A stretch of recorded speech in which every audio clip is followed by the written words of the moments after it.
Magandang araw mga ka-Duterte update. Ito, panoorin at talakayin natin tong video ni Manong Ted galing kay Showbiz Fanatics na mga nasa gobyerno hindi daw sila magnanakaw. Ito, Showbiz Fanatic, pasok. Ama ninyo. Sa isang pambihirang pagkakataon, nagsalitang muli at tila napuno na ang TV broadcaster at radio announcer na si Ted Filon matapos ang tila pangingipit balikat ng ilang mga nasa gobyerno sa maanumalyang pagpirma sa 2025 budget ni President Marcos bago matapos ang taong 2024. Bukod sa tinanggalan ng subsidiya ang PhilHealth at pagtanggal ng budget sa ilang mga importanteng ahensya tulad ng DepEd at ng DSWD, hindi raw imposibleng gamitin ang bilyong pisong pondo na inilaan sa AKA para politikahin o tila magkaroon na ng maruming eleksyon sa darating na halalan at gamitin pa ang di umano'y pera para bili ng boto ng taong bayan. Sa nasabing radio Okay, program tayo dyan. ng veteran reporter, inilantad nito sa publiko kung gaano ginagago ng gobyerno ang bawat Pilipino sa pamamagitan ng pagkuha ng pondo mula sa tao. Ang nasabing pera na dapat sana'y pinagkikinabangan ng taong bayan ay binubulsa lamang ng mga politikong iilan. Sa kanyang naging sanaysay, sinabi mismo ni Ted Filon na patunayan ng mga politikong ito na totoo ang kanilang sinasabi at hindi sila mandarambong dahil kung lahat ay kanilang pera at wala silang ninanakaw sa tao, ilabas raw nila ang kanilang mga SALN. Ito, patay tayo dyan. Nagsalita na si Manong Ted. Daming political siguro tinamaan dyan. Pero walang tatanggap ng challenge ni Manong Ted dyan. Walang tatanggap sa challenge ni Manong Ted. Sigurado yan.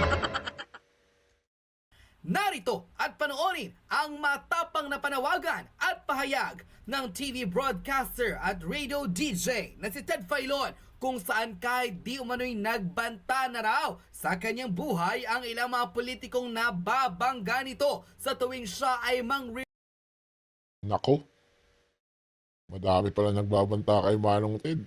Ang tapang talaga nito ni Manong Ted, ano? Tingin nyo, mga ka-update.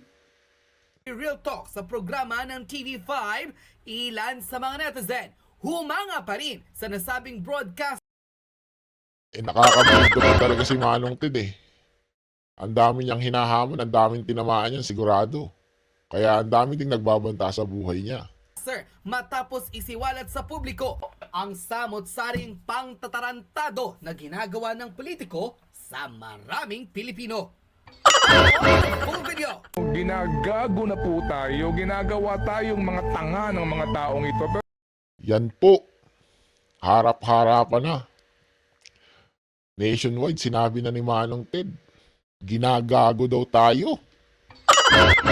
Ewan ko na lang mga ka-update kung hindi pa tayo matatauhan. Ano ba ang negosyo ninyo? Ano ba ang interest ninyo? Opo, sa paglilingkod daw sa gobyerno. Yon, sabi ni Manong Ted, paglilingkod daw. Ibig sabihin, may dahilan sila kung bakit gusto nila maupo. Yung dahilan na yon, malamang-lamang personal interest yan, hindi interest ng mga sambayan ng Pilipino yan. Ang pinakamainam nga ngayon lahat ng tumatakbo na nasa posisyon na ngayon, lahat ng kung ano man ang posisyon, opo, ngayon tumatakbo, sige nga, ilabas ninyo ang inyong SALN. Ayun. Yari kayo kay Manong Ted. Sino kayang tatanggap ng challenge na to ni Manong Ted? Siguro kung may tatanggap niya, siguro yung mga totoong politiko na may concern sa sambayan ng Pilipino. Ayan, si Manong Ted lang nagsalita. Huwag niyo sabihin fake news yung mga sinasabi ni Manong Ted.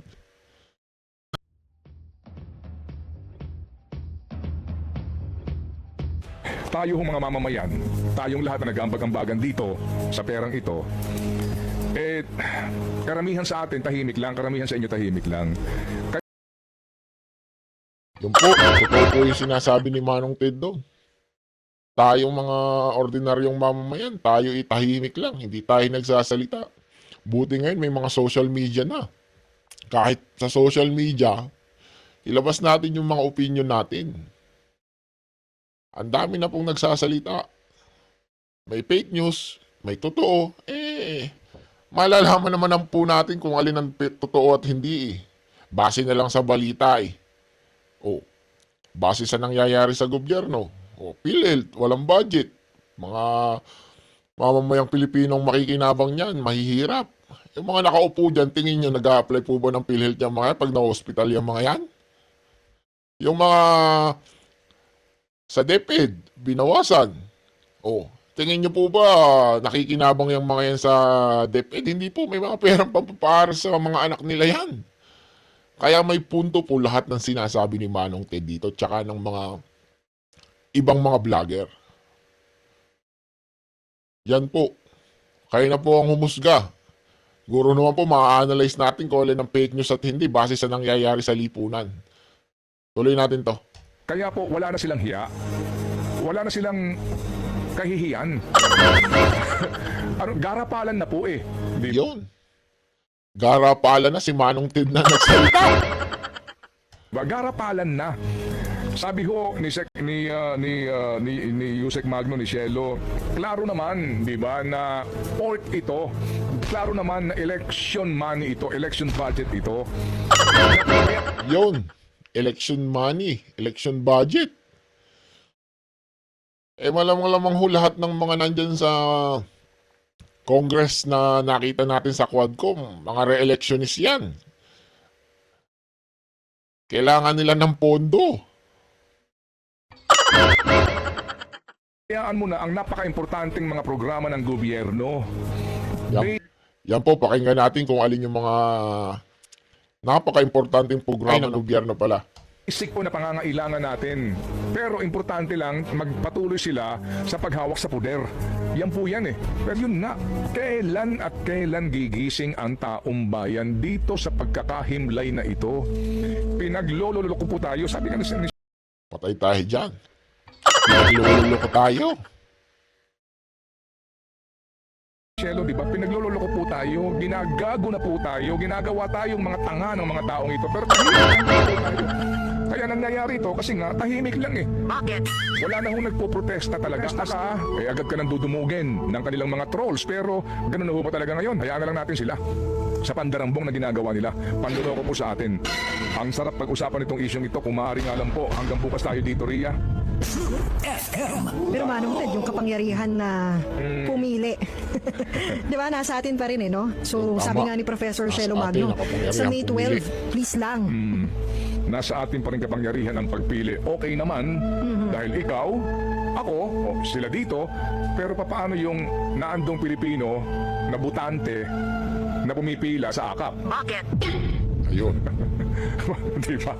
Paano yung butante doon na walang kaalam-alam kung hindi maghanap buhay at maghanap po ng ipanlalaman sa sigmura? Yan. Yung hindi niya Tama. alam ang isyong pambayan. Madami yung ganun eh. Mga Tama. kapatid, niloloko ng mga mandarambong na ito, lalo na yung pagkarami-rami po ng billboard, niloloko ng totoong mga mandarambong na ito at nagsasamantalahan yung kamangmangan, katangahan ng marami po sa ating mga kababayan. With all due respect. Pinagsasamantalahan nila yung Tama yung kahirapan, sinasabi ni Manong kamangmangan ng mga tao. Opo. Kaya ngayon, usahan na naman po natin na, di ba, despite itong mga panawagan na ito, pumili ng tama, di ba? Ganun pa rin po pipiliin nila. Sila pa rin po. Kasi nga, bulag sa katotohanan. At again, Yan po. Yan po. May paalala na si Mang Ted. Sana ngayon darating na eleksyon matuto tayo. Piliin natin kung sinong tama at hindi. Madami pa po tayong panahon para pag-isipan at pag-aralan kung totoo ba o hindi ang sinasabi ng mga politikong nanliligaw sa atin. Kaya tayo hindi umuunlad sa bayan na ito dahil po sa pinipili na mas nakararami sa atin ang hindi dapat nanunungkulan sa gobyerno. That is the sad reality. Hindi ko alam kung sa lifetime namin, sa aking pong mga kahenerasyon, kung makakakita tayo ng pagbabago. Hindi ko na alam sa inyo, Ria, sa panahon ninyo. Tama. Sana. Walang Nakakapagod pagbabago. na, Manong Ted. Na yung mga paghihirap, hamon na naririnig namin mula sa mas nakatatanda, yun pa rin yung dinaranas namin. Parang hindi nagbabago, no? Ito po, sinasabi po nila. Kung ano po yung nararanasan ng mga lolo natin, nanay, tatay, siya rin pong nararanasan natin ngayon. Walang nagbabago, walang pagbabago. Kaya po sana ngayong eleksyon, matuto naman ho tayo ng yung atin hong mga magiging anak at mga magiging apo, makaranas naman ho ng ginhawa. Tsaka po para matigil na ho yung ginagawa ng mga kurakot at abusadong politiko. Yan ho, tuloy natin. Wala talagang pagbabago kasi nga sila-sila pa din. At kung maaari nga, sabi ko, ang sarap ay isa-isahin itong mga to. Sila-sila pa rin.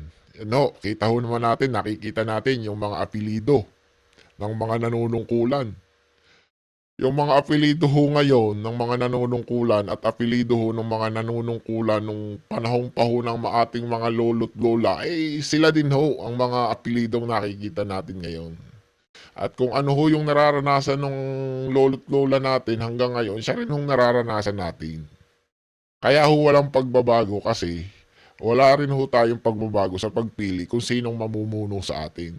Yan, tuloy natin. Saan kaya kinukuha yung pondo? Pang billboard, pang commercial, wala pang eleksyon, wala pang kampanya. Di ba? Nako, Diyos ko po, Panginoon. Tandaan po natin na ngayon sa mga panahong ito, huwag natin pag-usapan ng plataforma. Ang unang tanong, ano ba ang negosyo ninyo? Ano ba ang interest ninyo? Opo, sa paglilingkod daw sa gobyerno. Ang pinakamainam nga ngayon, lahat Yan. Regular ho natin naririnig pag ang mga politiko nangangampanya yung plataforma nila. Kung anong gagawin daw nila pag naluklok sila. Yan o, si Manong Tedo may gustong iparating sa atin. Itanong daw natin sa mga politiko kung ano daw talaga ang totoong pakay nila kung bakit gusto nilang maluklok sa mga posisyon na ninanais nila. lahat ng tumatakbo na nasa posisyon na ngayon, lahat ng kung ano man ang posisyon, opo, ngayon tumatakbo, sige nga, ilabas ninyo ang inyong salin. Ayan, salin. Yari kayo kay Manong Ted. Galit na si Manong Ted. Siguro to, si Manong Ted, ang dami na nitong na-experience. Siguro ang dami na nitong mga politikong pinagdaanan. Alam nyo, walang nagbabago hanggang ngayon. Labas nyo lahat ang statement of assets ninyo. Ilang tad Yan. ninyo, noon saan ka nakatira, Salin. ngayon saan ka nakatira, ilan sasakyan ninyo, ilan ang ari-arian ninyo. Yan. Yun, Totoo po yan. Mga sinasabi ni Manong Ted. Mga politiko na dati mahirap lang, pero ngayon may mga pera na. yun ang pinakamaganda. Opo, kasi doon pa lamang malalaman mo na ang itong taong ito ay magnanakaw sa gobyerno. Yan na. Mamaman sa pwesto. Harap-harapan na Sa sinabi ngayon ni pa Manong lamang, Ted. yun ang pinakamagandang Magnanakaw. tanongin dito ho sa mga naghahangad daw maging lingkod bayan o maglingkod pa sa bayan. Labas ninyo lahat ng salin nyo. Kaso lang, wala ho namang ding, di ba, nagtatanong ng ganon. Sa amin nga din dito, sabi ko, magkakaroon ba tayo dito ng one-on-one interview sa mga kandidato pati sa mga party list? Baka wala bumayag sa atin. May papayag ba dito na ang unang katanungan ko, ano ba negosyo nyo? No. Bakit? Papayag ba yung kandidato? O Mr. Candidate for Senator, pwede bang ilabas mo salin mo? Yan Pwede na. bang malaman ngayon saan ka nakatira ngayon? Ha? Saan ka nakatira ngayon? Dati ba saan ka? tayo dyan. Hindi natin sa minamali, inaasahan ka. Pero dahil ikaw yung naghahangad, maglingkod sa bayan, maging transparent ka sa buhay mo. Iba ho usapin nyo kapag pribadong individual. Pero ikaw na gustong maging senador, for example. Oo. Sige nga, oo. Gaano ka ngayong kayaman? Kung nakaupo ka Walang papayag dyan sa gusto mo Manong Ted. Mabubulgar sila niyan. sa pwesto. Sige nga, ilantad mo nga. Opo, magpakatotoo po tayo dito. Dapat ganun. Ang ating tanungan hindi yung ano ang plataforma mo, anong gagawin mo, anong pano...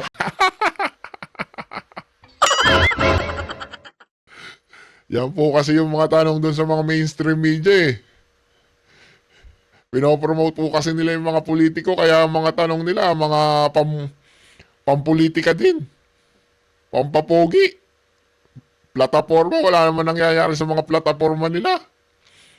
Puro pangako lang. Diyan papasok yung sinasabi nilang pag ang politiko nangangampanya, puro pangako yan. Pag nakaupo na sila, yan, hindi na tayo kilala niyan. Makikilala lang ulit tayo niyan pagka mag-i-eleksyon na uli. Ang babait ng mga yan. Akala mo anong ganito. Hello, pinagluloko tayo yan. Yan na. Pinaglululoko tayo niyan. Manong Ted. Hinahinay lang, baka mapahama ka niyan. Lahat yan ipapangako, lahat yan sasabihin. Opo, para ka ma-impluensyahan. Tama na naman. Di ba? At totoo dito, ngayon gaano karangya ang buhay mo? Yan na. Saan ka kumuha ng pera mo? Yan na. Di ba? Oo. Paano mo binubuhay ang mga anak mo? Yan na. Paano mo binubuhay ang sangkaterbang pamilya mo? Yan na. Saan ka kumukuha ng pambayad sa mga alalay mo? Gaano nakalaki ang ninagaw mo?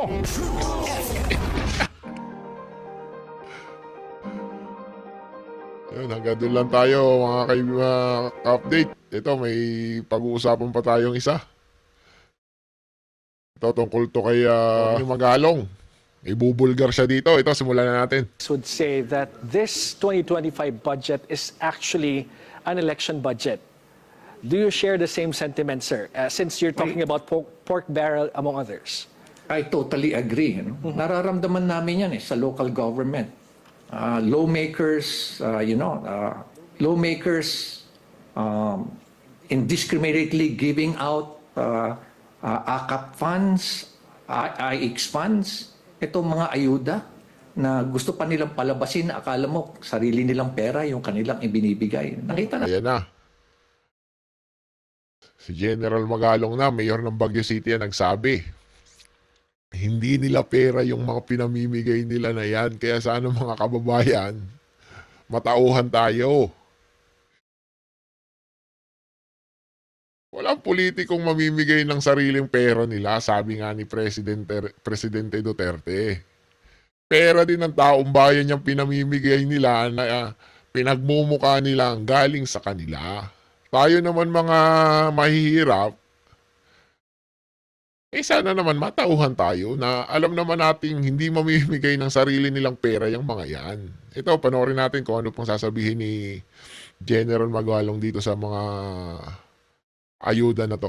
Namin yan We have been comparing with the other mayors, also mayors for good governance at yung aking mga fellow mayors sa ating League of Cities. At ganun din ang aming mga similar observations na talagang halos unlimited ang pondo nila. Yan na. Unlimited ang pondo nila. Siguro, dyan na din papasok yung 2025 budget natin. Kaya kita nyo, nung pirmahan ng budget, ang daming congressman. Ang senador lang, si Chis Escudero, tsaka si Grace Poe. Pero ang daming congressman. Kailangan magpa-check siguro ng attendance para mabigyan. Mamigay sila. Nabalitaan pa namin yung 7-7, yung famous na 777. Na every time na sumama ka dun sa sortie ni Speaker, you get 777. Ito yung 21 million, a total of 21 million. 7 million na AIX, 7 million na AKAP, 7 million pa na tupad. Kaya naman pala ipinipilit nila yung mga ayuda na yan. AIX, tupad, tsaka yung AKAP. Kaya pala pabor na pabor yung mga congressman. Meron silang 777. 777 million. Total of 21 million. Kaya naman pala. Kaya naman pala sila hindi mapakali. Kaya pala kahit nakakahiya na sila, tuloy-tuloy lang. Pera-pera na ang labanan Sino ba naman? Pera na yan. A-attend ka lang, magsasalita ka lang. May 777 ka. Ayan na, si General Magalong na ang nagsalita. O 21 million. Paano kung nakaapat ka na sortie na nasalihan? Tibig mo sabihin yun, 7 times 21. Yun yung mga allegations na binabanggit sa Ang amin. laki talaga ng pera in dyan. fact, reliable sources ang pinanggagalingan yan. Ano? Although these are allegations, reliable sources ang pinanggagalingan. Yan. Allegations lang daw, sabi ni General Magalong, pero yung pinanggalingan, reliable. Ibig sabihin, nandun lang din sa circle ng mga congressman, yung source ni General Magalong. Ang sabi naman po ng House leadership ay nakakarating naman daw po direkta sa mga constituents nila. What can you say about that? Ang nakakalungkot niyan is walang exchange of data with the local government. So, ang nangyayari niyan, pwedeng magkaroon ng redundancy. So, hindi equitable yung distribution. Kasi ayaw nga nilang i-share sa amin yung data. No? At alam mo ba na kami sa local government, halos wala kami natatanggap na AIX. Halos wala rin kaming natatanggap na MAIP, yung Medical Assistance for Indigenous Patients. Halos wala rin kami natatanggap na tupad. No? Nagmamakaawa pa kami. No? We have to beg sa mga lawmakers, lalo-lalo na sa Senate. Kung may kaibigan kami mga senador, doon pa lang kami nakakuha. Paano kung wala kaming kakilala? Paano ibang mga local government na walang kakilala? Talaga walang matatanggap talaga. Sabihin na lang, sa ako siguro, most probably, siguro mga 80%. On 20% lang sa mga AIX fund, TUPAD fund, MAIP fund ang natatanggap na local government. Ibig nyo The sabihin rest, po, ang humahawak yan are actually lawmakers. so that's Ayan. Mga congressman at senador daw ang humahawak nitong mga ayuda. Walang kapangyarihan ang mga mayor. Kailangan pa nilang magmakaawa sa mga lawmakers. Ano? Madami ho tayo makukuha dito kay General Magalong, yung kung ano bang nangyayari sa sistema natin. that's what I want to discuss nga, sir. So, ibig sabihin, hindi automatic that, let's say, Baguio City, wala siyang certain percentage of people who will benefit from these ayuda programs. At hinihingi nyo pa sa mga lawmakers. Yes, oo, kukuha kami sa lawmakers, tapos hindi kami ang gumagawa ng listahan. Hindi yung Office of the City Mayor ang gagawa ng listahan. Pagkakuha namin ng pondo, ibibigay namin yan sa aming City Social Welfare because they know better kung sino nangangailangan. Because they have the list. Sila yung nag-conduct ng mga interviews, sila yung nag-conduct ng due diligence para malaman talaga who are the real indigents. Hindi yung ang binibigyan mo are your supporters. Yan na. Tapos Kung supporters ka nila, may ayuda ka. Pag hindi ka nila supporters, hindi ka nila kaalyado, magmamakaawa ka muna bago ka magkaroon. Yan ho ang nangyayari ngayon.